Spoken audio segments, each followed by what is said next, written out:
Assalamualaikum warahmatullahi wabarakatuh. Hamdan wa syukran lillah. Rabbi sahri sadri wa yassiril amri wahlul 'uqdatam min lisani yafqahu qawli ya fatuh ya alim. Pada hari yang penuh barakah ini, marilah kita sejenak merenungkan tentang surat At-Tin ayat keempat. A'udzu billahi minasyaitonir rajim. Bismillahirrahmanirrahim. Laqad khalaqnal insana fi ahsani taqwim. Sungguh aku ciptakan manusia itu dalam kondisi sebaik-baiknya bentuk. Ayat di atas memberikan gambaran akan kelebihan manusia yang diberikan oleh Allah kepada kita, yaitu sebagai makhluk yang paling sempurna bentuknya.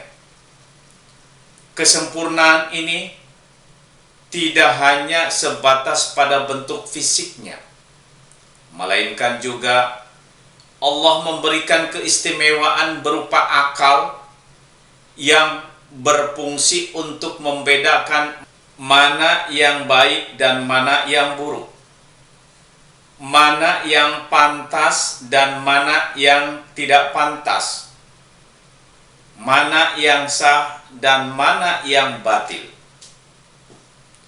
Berkaitan dengan ini, Imam Ghazali mengkategorikan makhluk Allah itu ada 4 macam. Pertama, makhluk yang hanya mendapat karunia akal saja, tidak dikaruniakan nafsu. Itulah malaikat. Yang kedua, makhluk yang mendapat karunia nafsu saja tetapi tidak dikaruniai akal. Itulah hewan. Yang ketiga, makhluk yang tidak dikaruniai akal dan tidak dikaruniai nafsu. Itulah benda-benda mati seperti kayu, batu, dan benda mati lainnya. Yang keempat, makhluk yang mendapat karunia akal tetapi juga dikaruniai nafsu. Itulah manusia. Akal mempunyai potensi positif. Ia akan mendorong siapa yang ditempatinya untuk senantiasa berbuat baik dan mencegahnya dari perbuatan yang tidak baik. Sementara nafsu hanya potensinya buruk. Ia akan memprovokasi siapa saja yang ditempatinya untuk cenderung melakukan sesuatu yang menyenangkan tanpa mempertimbangkan apakah itu termasuk perbuatan yang baik atau buruk, hak atau batil, dan juga sama sekali tidak mempertimbangkan pantas apa tidak. Sehingga wajar kalau malaikat punya kecenderungan untuk selalu berbuat baik karena ia hanya dipengaruhi akal saja.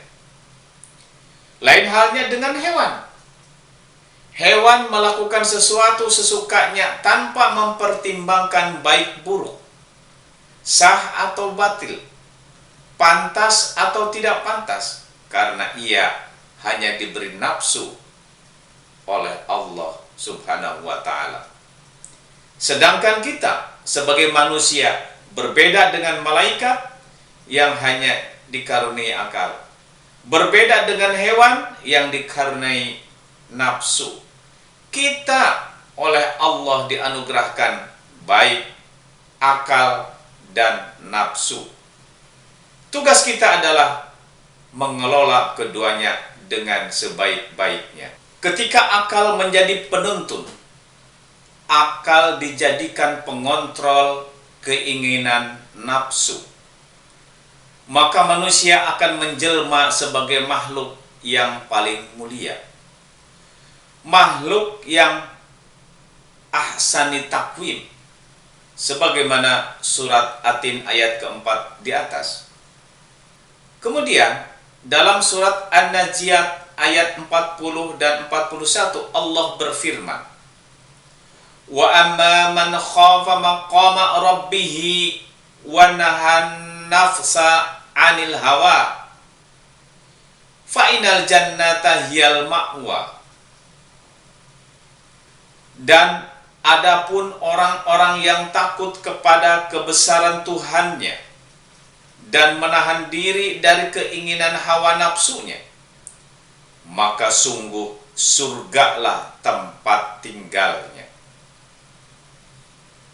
Kedua ayat di atas dapat diterjemahkan secara global bahwa manusia yang takut kepada kebesaran Tuhannya dengan melakukan amal soleh dan menahan diri dari keinginan hawa nafsunya, dengan mentaati ajaran agama, maka sungguh surgalah tempat tinggalnya untuk selama-lamanya. Itulah anugerah yang agung dari Tuhan yang Maha Pemurah. Sebaliknya, jika nafsu yang memegang kendali, akal tunduk dengan nafsu, maka yang terjadi adalah manusia lebih jahat, lebih ganas, dan lebih buas daripada binatang buas sekalipun. Maka Allah Subhanahu wa Ta'ala menyebutkan pada surat Atin ayat 5, "Tsumma radadnahu asfala safilin." Kemudian kami kembalikan ke tempat yang serendah-rendahnya. Dalam surat Al-A'raf ayat 179, Allah juga berfirman, "Dan sesungguhnya kami jadikan untuk isi neraka jahanam kebanyakan dari jin dan manusia.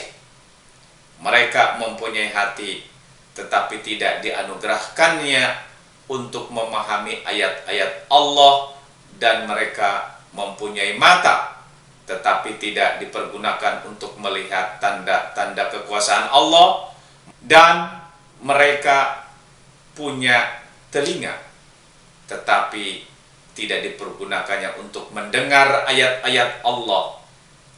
Mereka itu sebagai binatang ternak, bahkan mereka lebih sesat lagi.